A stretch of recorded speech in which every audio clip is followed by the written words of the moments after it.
우리나라는 아주 단기간에 놀라운 이 복음의 성장과 부흥을 이루어낸 나라입니다.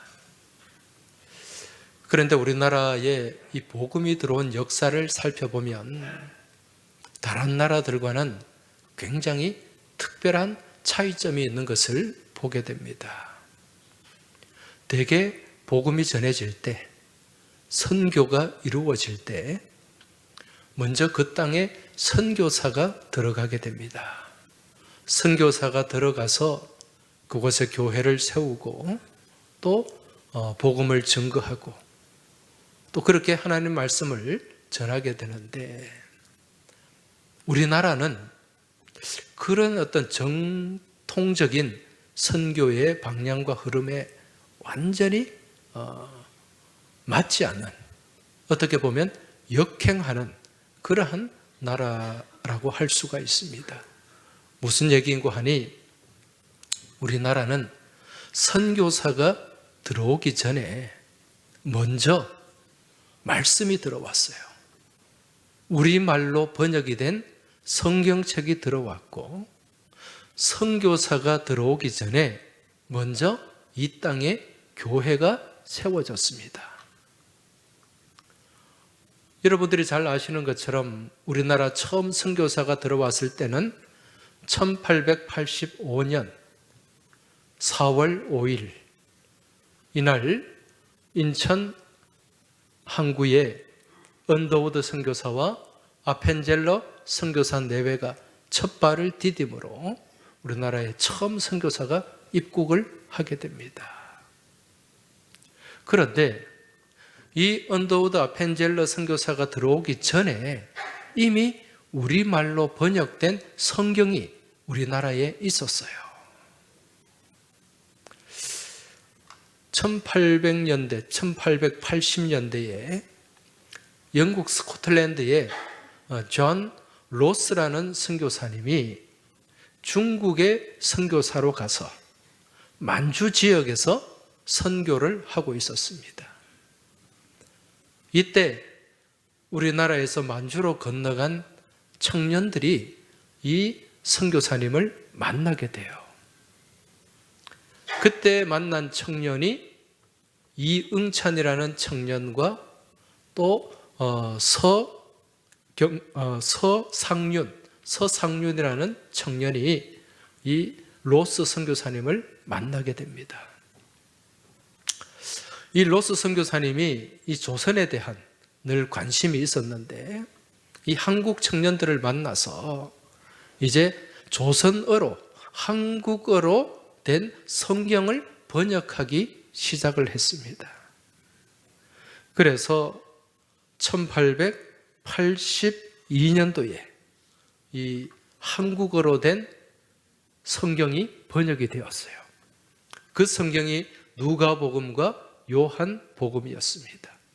이 성경을 두고 이제 전서 66권을 다 번역한 게 아니기 때문에 쪽복음이다, 그렇게 얘기를 합니다.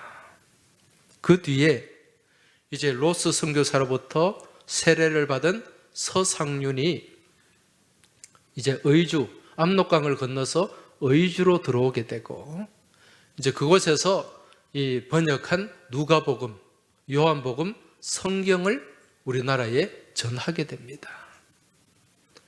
서울도 가고 여러 곳에 다니면서 복음을, 이 성경책을 전했습니다. 당시에 이렇게 성경책을 전하는 사람을 권서라고 했습니다. 성경책을 권한다. 그리고 때로는 이 성경책을 돈을 받고 팔기도 했습니다. 그래서 매서다, 그렇게 부르기도 했던 것입니다. 그러던 중에 이제 1883년에 이 서상윤이라는 분이 동생 서경조와 함께 교회를 설립하게 됩니다. 그 교회가 황해도 장년군에 있는 솔레마을이라는 곳에 세워졌는데, 그 교회가 황해도 소래교회입니다. 이 솔레를 소래라고 부르죠. 그때 세워진 교회 1883년 5월 16일입니다. 우리나라에 복음이 들어오기 2년 전에 이미 교회가 먼저 세워졌던 거죠. 선교사보다 말씀이 먼저 들어오고 선교사가 들어오기 전에 이미 교회가 세워졌던 나라가 우리나라 대한민국입니다. 세계 선교 역사에서 유래를 찾아보기 힘든 아주 특별하고도 특이한 그러한 선교 역사를 우리가 갖고 있다는 것입니다. 존 로스 선교사님이 중국에서 이 한글로 성경을 번역할 때 주로 참고했던 성경이 중국어 성경이었습니다. 그래서 우리 성경에 보면 이 중국어 성경의 영향을 많이 받은 것을 보게 돼요. 그 중에 대표적인 것이 무엇인가? 요한복음 3장 16절에 보면 하나님이 세상을 이처럼 사랑하사 독생자를 주셨으니 이런 말씀이 나옵니다. 여기에 독생자, 이 독생자라는 말은 우리가 평소 자주 쓰는 말이 아니에요. 이 독생자는 중국 사람들이 쓰는 단어예요. 우리는 어떻게 씁니까? 독자, 외동. 그래서 우리말로 번역을 하면 하나님이 세상을 이처럼 사랑하사 외동 아들을 주셨으니, 아니면 독자를 주셨으니 이렇게 해야 되는데 독생자를 주셨으니 이렇게 번역이 된단 말입니다. 이 중국어로 독생자라는 말, 제가 우리 진욱성 집사님한테 물어보니까 듀성취 그렇게 발음을 하더라고요. 이 말을 그대로 우리가 가져와서 그렇게 쓴다는 것입니다. 그리고 또 주기도문에도 보면 중국어 성경에서 번역한 것을 그대로 가져왔습니다. 대개 나라와 권세와 영광이 영원히 아버지께 있사옵나이다. 과거에 우리가 암송하던 주기도문이죠. 거기에 보면 대개가 나와요. 대개. 이건 우리가 평소 쓰는 단어는 아닙니다. 중국 사람들이 쓰는 단어인데 이걸 우리로 번역하면 대체로 그렇게 번역할 수가 있어요. 영어로는 포인데 이는 나라와 권세와 이렇게 할 수 있는데 우리는 이걸 번역을 안 하는데 중국어 성경에 이걸 번역을 해놓으니까 그대로 가져와서 대개 나라와 권세와, 이게 사실은 뜻도 잘 모르고 우리가 암송했다는 거죠. 그래서 이렇게 간혹 대개가 무엇입니까? 그러면은 어떤 분들은 그게 대개가 아니고 대개 나라와 권세와, 예수님 대개, 우리는 상대방을 대개 그러잖아요. 그렇게 엉터리 해석을 하는 그런 경우도 종종 있었습니다. 자, 이처럼 우리가 읽는 성경에는 중국어 성경의 영향을 받은 단어들이 많이 등장을 해요. 그 중에 하나가 또 있는데 오늘 우리가 읽은 출애굽기 말씀에 조각목이라고 하는 단어입니다. 이 조각목, 여러분 이게 조각목이 어떤 나무일까요? 오늘 우리가 읽은 말씀은 하나님의 증거계, 언약궤를 만드는 이 내용인데 이 언약궤를 어떻게 만들어라라는 주님의 하나님의 말씀이 아주 자세하게 담겨 있어요. 어떤 재료를 써야 되며 어떤 사이즈로 만들어야 되는가, 이게 여기에 등장하는데 이 언약궤를 만드는 재료, 그 재료가 조각목이에요. 여러분 조각목이 어떤 나무인지 아십니까? 이 조각목을 원문에서 보면 아째 시타입니다. 아째 시타. 아째라는 말은 나무라는 말이에요. 시타는 가시라는 뜻이에요. 이 시타가 복수형으로 쓰이면 시딤이 됩니다. 시딤. 아째 시딤, 그러면 시딤 나무가 되는 거죠. 이 시딤 나무를 조각목이라고 중국어 성경에서 번역했는데 그 이유가 무엇인가? 이 중국에 가면 조각자 나무라는 게 나무가 있어요. 조각자 나무. 이 조각자 나무를 보면은 이게 많은 가시를 품고 있습니다. 이 쉬딤, 쉬타라는 말이 가시라는 뜻이거든요. 그래서 우리말로 번역하면 가시나무예요. 그래서 이 쉬딤나무와 비슷한 나무가 중국의 이 조각자 나무입니다. 그래서 그걸 그대로 이해하기 쉽도록 조각자 나무, 조각목이라고 그렇게 번역을 해놓으니까 우리도 그 번역을 그대로 차용해서 우리 성경에 조각목이다 그렇게 번역을 하고 있다는 거죠. 그럼 이 조각목은 어떤 나무입니까? 우리말로 하면 가시나무예요. 가시나무. 그래서 영어 성경에는 아카시아 이렇게 번역을 해놓고 있습니다. 자, 오늘 본문으로 들어가서 10절을 보시면 그들은 조각목으로 궤를 짜되 길이는 2규빗 반, 너비는 1규빗 반, 높이는 1규빗 반이 되게 하고, 자, 여기서 이 조각목으로 하나님의 언약궤를 만드는데 그 사이즈가 길이는 2규빗 반, 이걸 미터법으로 환산을 하면 110cm예요. 1m 10cm 정도 됩니다. 그리고 이 높이, 너비와 높이는 1규빗 반, 70cm 정도 됩니다. 그렇게 크지는 않아요. 그렇죠? 이게 언약궤, 증거궤의 사이즈입니다. 자, 지금 하나님께서는 이 하나님의 말씀, 법, 이 하나님의 이 언약의 두 돌판을 담는 언약궤의 재료로 지금 조각목을 사용할 것을 말씀하는데, 여러분, 이 조각목은 주로 어디에서 자라는 나무입니까? 광야에서 자라는 나무예요. 광야에 가면 그냥 대부분 나무가 이 조각목입니다. 거기는 메마르니까 나무가 이게 이파리가 별로 없고 가시만 무성한 거예요. 여러분, 저기 미국의 애리조나나 이런 사막으로 가면 거기에 무엇이 많습니까? 가시가 많은 선인장들이 있죠. 이게 사막에 자라는 식물들의 특징이에요. 여러분, 이 조각목은 다가가면 가시가 많아가지고 그냥 찔립니다. 아픔을 주는 나무예요. 그런데 이 나무는 목재로서는 아무런 효용 가치가 없습니다. 이걸로 뭐 무슨 장롱을 만들 수도 없고 무슨 의자를 만들 수도 없어요. 아카시아를 생각하시면 돼요. 여러분, 아카시아 나무로 뭘 만들겠습니까? 옛날 시골에서 이 아카시아 나무는 주로 무슨 용도로 썼습니까? 땔감으로 썼잖아요. 땔감으로. 불 때는데. 그거 외에는 쓸 용도가 없습니다. 아주 하찮은 나무고 쓸모없는 나무예요. 가치 없는 나무예요. 가시가 무성해서 늘 아픔을 주고 상처를 주는 나무가 이 시딤나무라는 거죠. 그런데 왜 하나님은 그처럼 귀하고 보배로운 그 하나님의 언약궤를 만들면서 왜 이런 하찮은 시딤나무를 재료로 사용하셨을까? 그 이유가 무엇일까요? 거기에는 분명한 하나님의 뜻이 있습니다.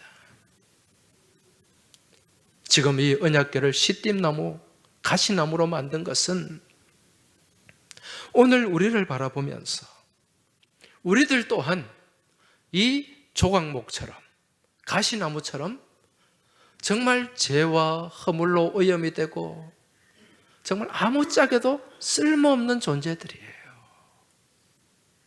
그렇게 쓸모없는 존재지만 우리 안에 하나님의 말씀이 들어오면 우리의 삶이 보배로운 삶으로 바뀌게 되는 거죠.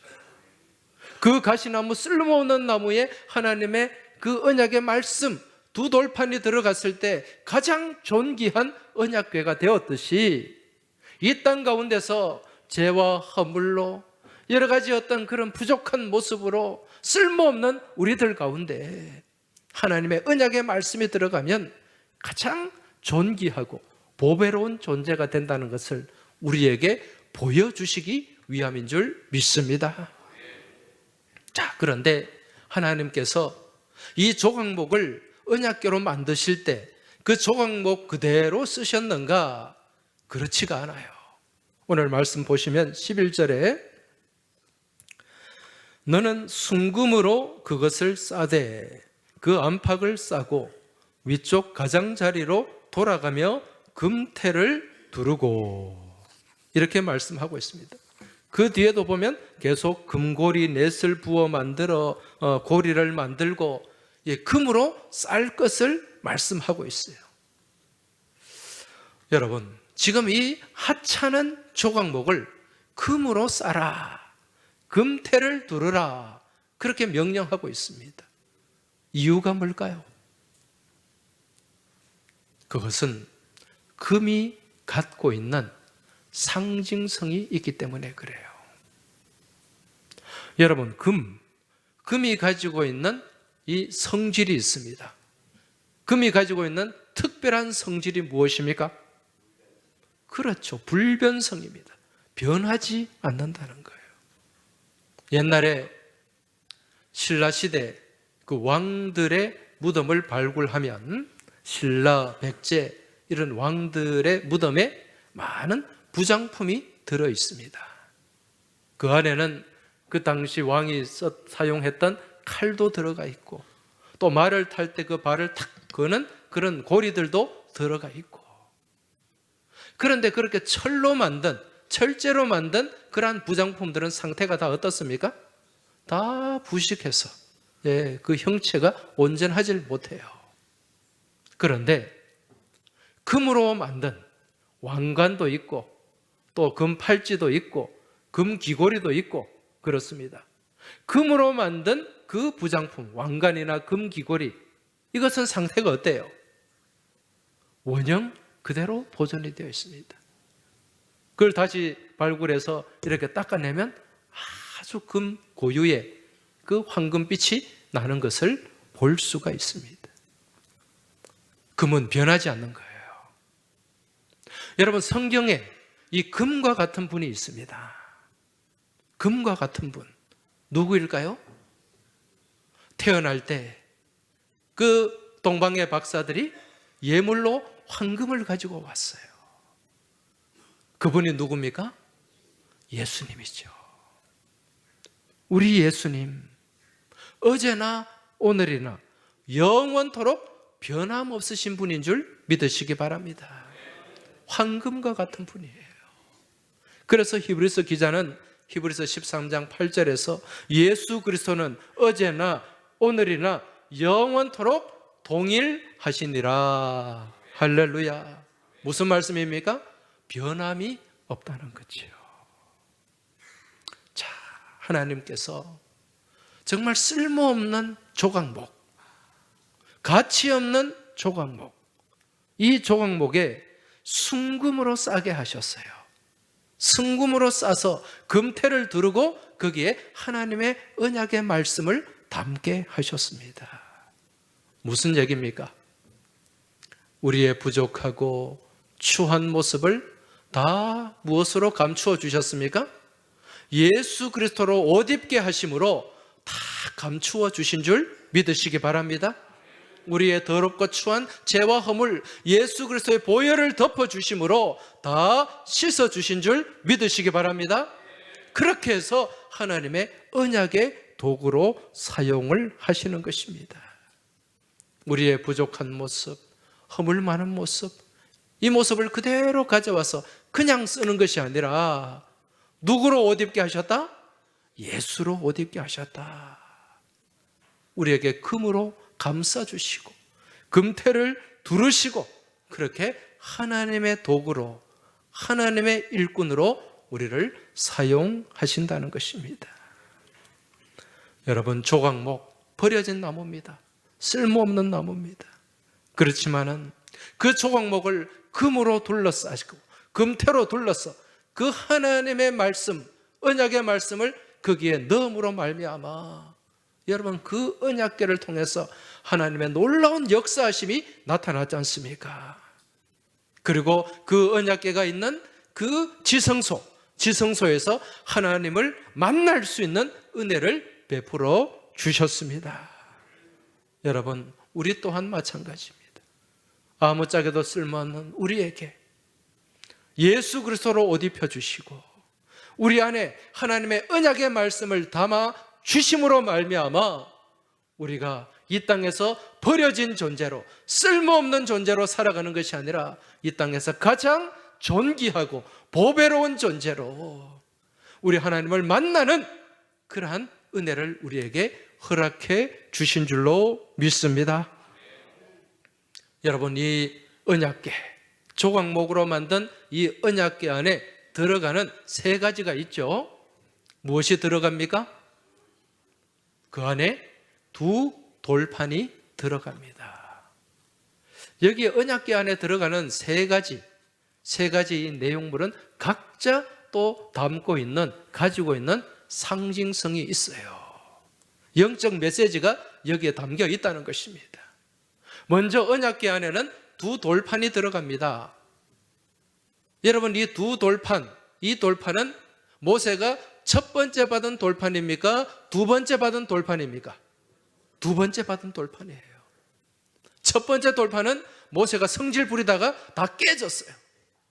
그 하나님이 다시 주신 돌판이 이 언약궤에 들어있는 두 번째 돌판입니다. 이건 무엇을 상징하는가? 첫 번째 돌판은요, 우리가 하나님께서 우리에게 주신 율법을 상징하는 거예요. 율법. 이 율법은요, 깨질 수밖에 없어요. 인간의 범죄로 인하여 깨질 수밖에 없는 겁니다. 하나님이 두 번째 깨지지 않는 돌판, 언약의 말씀을 우리에게 주셨어요.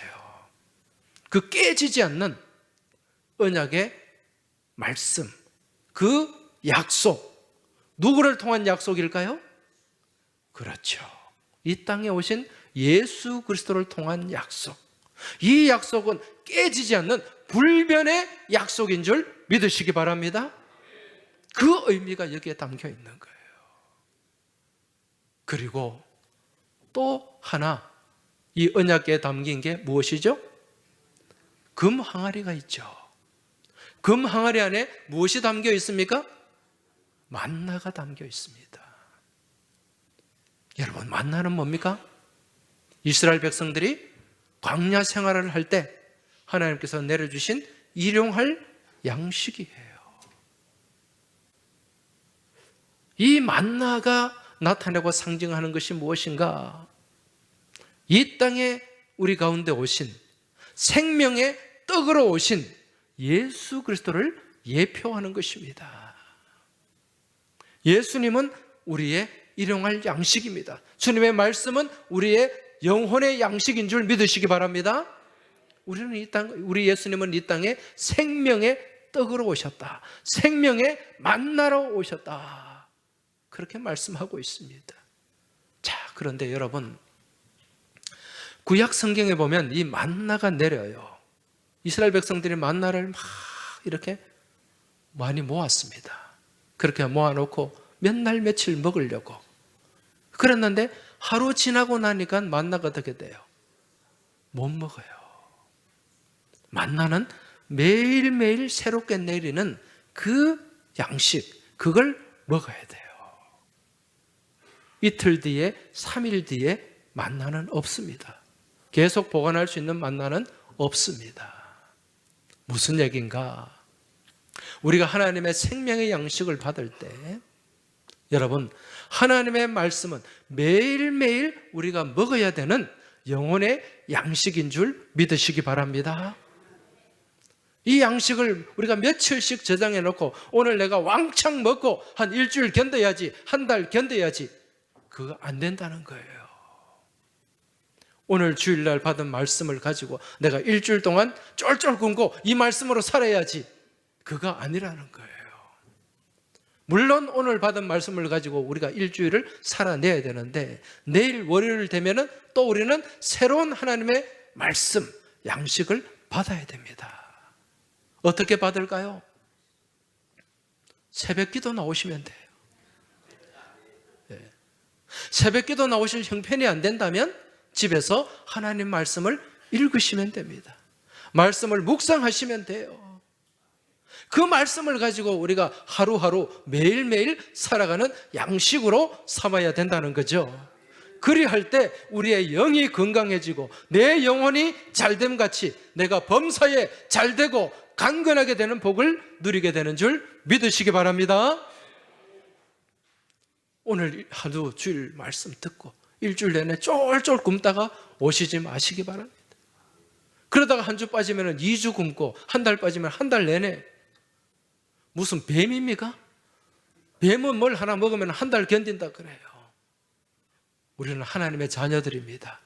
하나님께서 베풀어 주시는 그 영혼의 양식 매일매일 먹으면서 영혼이 강건하게 되고 영혼이 잘됨같이 범사가 잘되고 강건하게 되는 복을 누리시길 주의 이름으로 축복합니다.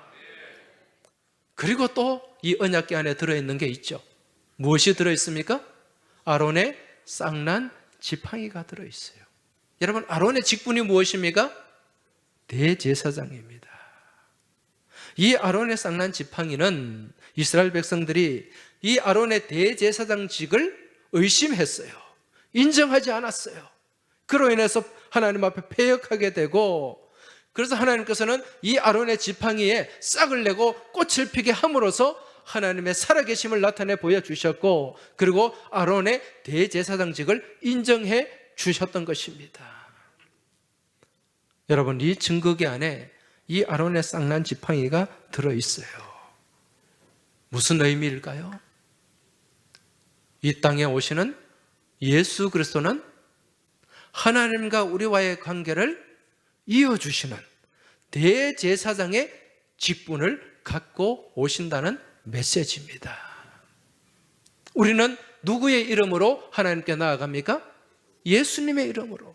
우리는 늘 기도할 때 마지막에 예수님의 이름으로 기도합니다. 이건 대제사장으로 오신 우리 예수님을 우리가 믿음으로 고백하는 거예요. 그리고 아론의 지팡이, 그 지팡이는 살아있는 지팡이였습니까? 죽은 지팡이였습니까? 살아있는 지팡이예요? 여러분, 그 지팡이는 나무로 만들잖아요. 죽은 나무예요. 죽은 나무. 그 죽은 나무에 잎이 돋아납니다. 꽃이 핍니다. 무슨 역사입니까? 죽은 나무가 살아난 거죠. 무엇을 의미하는 겁니까? 그렇죠. 예수 그리스도의 죽음과 부활을 나타내는 것입니다. 그래서 이 언약궤 안에 들어있는 세 가지 이 내용물은 다 누구에게 집중되어 있습니까? 예수님에게. 그 언약의 두 번째 돌판도 말씀으로 오신 예수님이에요. 그리고 만나 또한 생명의 양식으로 오신 예수님이에요. 그리고 아론의 쌍난 지팡이 또한 대제사장으로 오신, 부활의 주로 오신 예수 그리스도입니다. 오늘날 우리가 이제 이 땅 가운데서 온전한 믿음의 삶을 살아가고 생명 가운데 살아가기 위해서는 누구를 만나야 됩니까? 예수님을 만나야 되는 거예요. 예수님을 통해서 우리는 영혼의 양식을 공급받게 되고, 예수님을 통해서 우리는 새 생명을 얻게 되는 줄 믿으시기 바랍니다. 예수님이 이 땅에 무엇으로 오셨어요? 말씀으로 오셨어요. 말씀이 육신이 되었습니다, 여러분. 그래서 우리가 늘 말씀 안에 머물고 말씀을 묵상하고 말씀 안에 말씀을 우리 가슴에 품고 살아갈 때 우리는 누구와 동행하는 삶을 살아가게 되죠? 예수님과 동행하는 삶을 살아가게 되는 거예요. 이 땅 가운데서 언약궤의 삶을 우리가 살아가게 된다는 것입니다.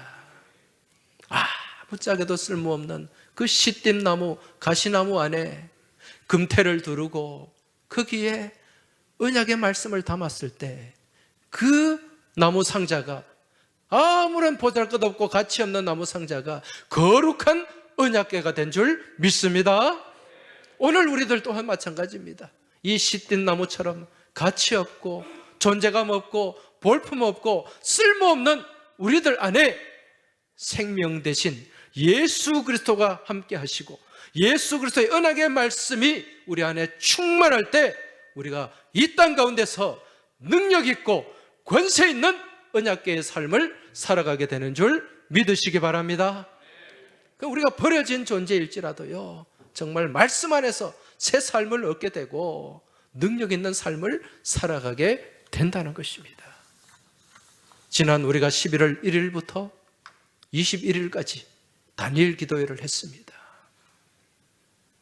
매 저녁마다 한 100여 명 이상 나오셔서 기도하셨고, 오늘 보니까 57분이 완전히 개근을 하시고 완주를 하셨습니다.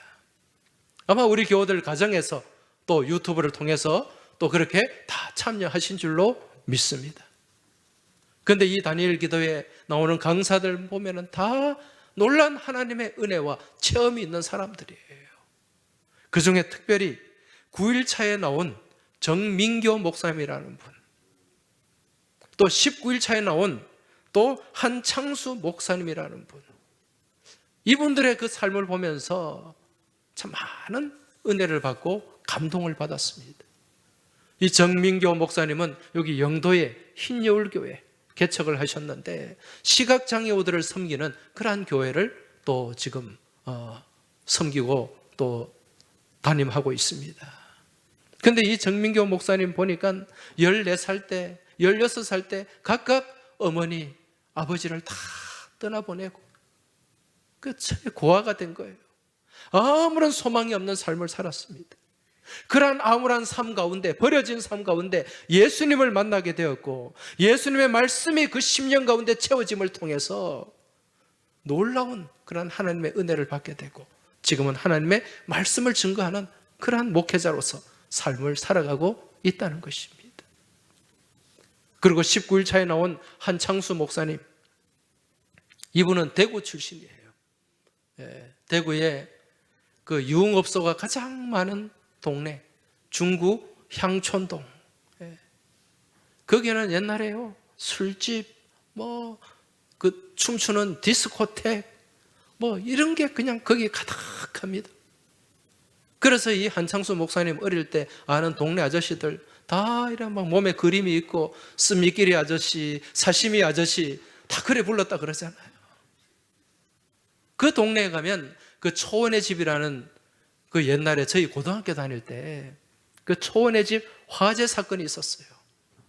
그 초원의 집 화재로 인해 가지고요 25명의 중고등학생들이 불에 타서 죽었어요.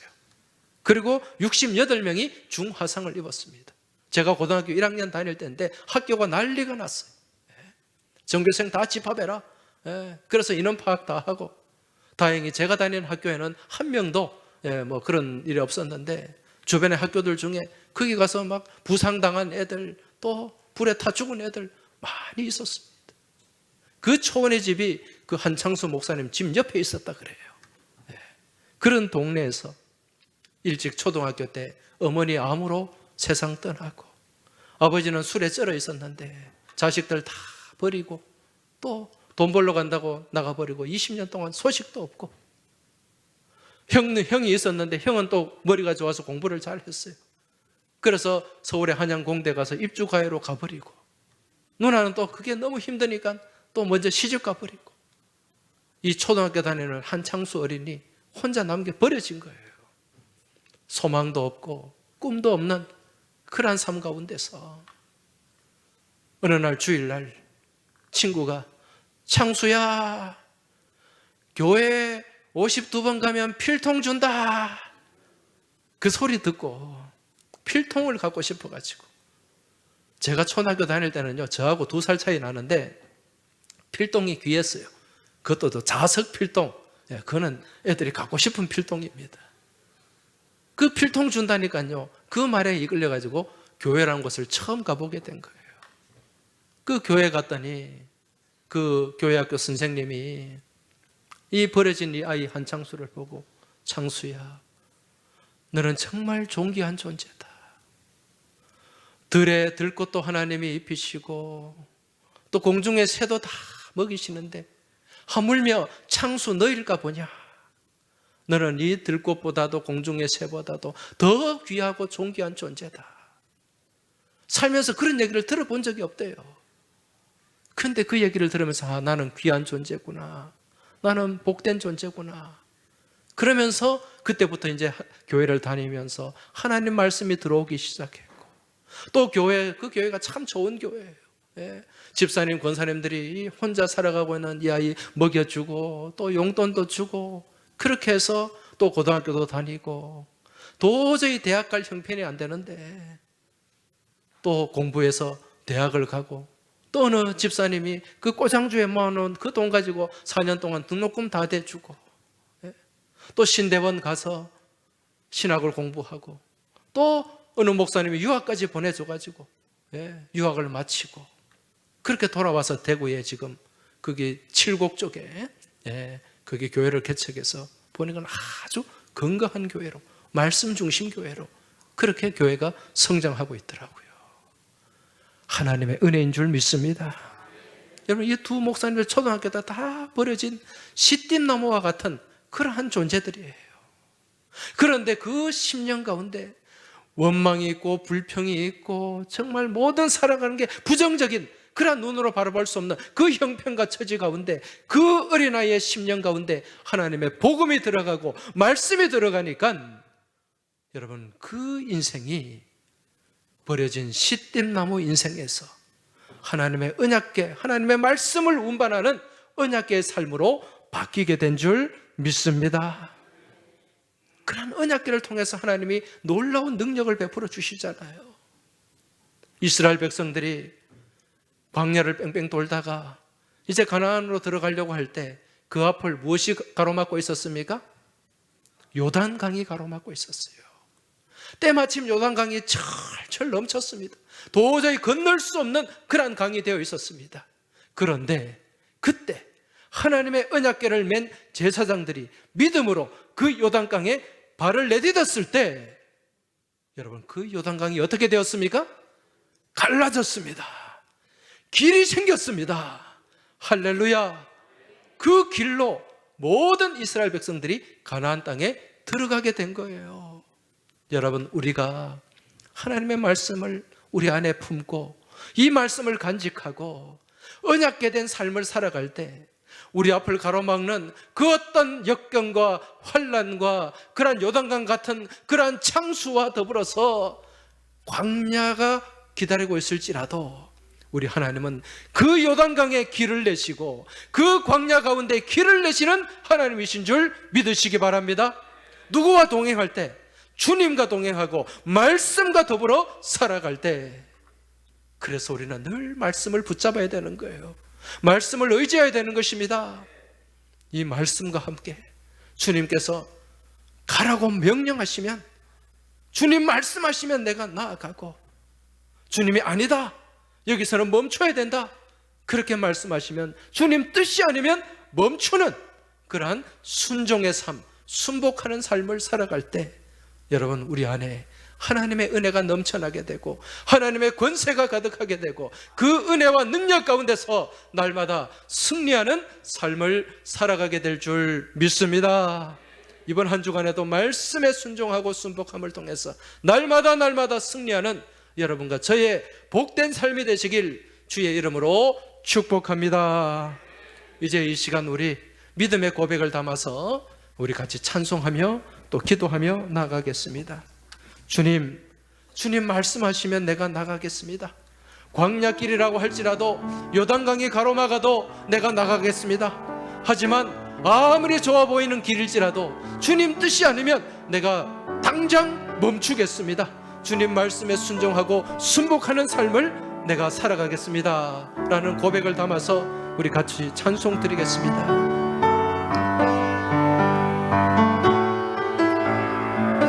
주님 말씀하시면, 주님 말씀하시면 내가 나가리라. 주님 뜻이 아니면 내가 멈춰서리라. 나의 가고 서는 것 주님 뜻에 있으니 오 주님 나를 이끄소서. 주님 말씀하시면, 주님 말씀하시면 내가 나가리라. 주님 뜻이 아니면 내가 멈춰서리라. 나의 가고서는 것 주님 뜻에 있으니 오 주님 나를 이끄소. 뜻하신 그곳에 나 있기 원합니다. 이끄시는 대로 순종하며 살리니 연약한 내 영혼 통하여 일하소서. 주님 나라와 그 뜻을 위하여 우리 두 손 들고 뜻하신 그곳에 나 있기 원합니다. 이끄시는 대로 순종하며 살리니 연약한 내 영혼 통하여 일하소서. 주님 나라와 그 뜻을 위하여 오 주님 나를 이끄소. 오 주님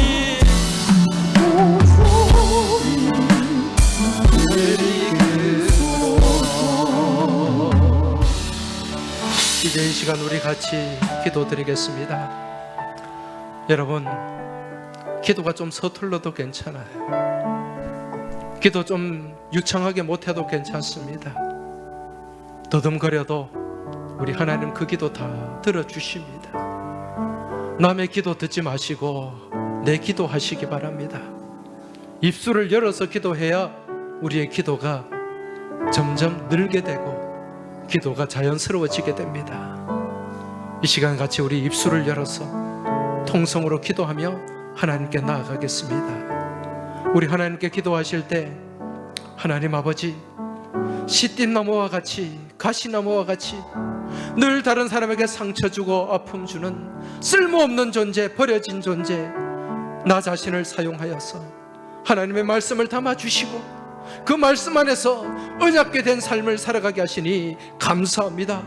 이 감사의 고백을 담아 기도하시기 바랍니다.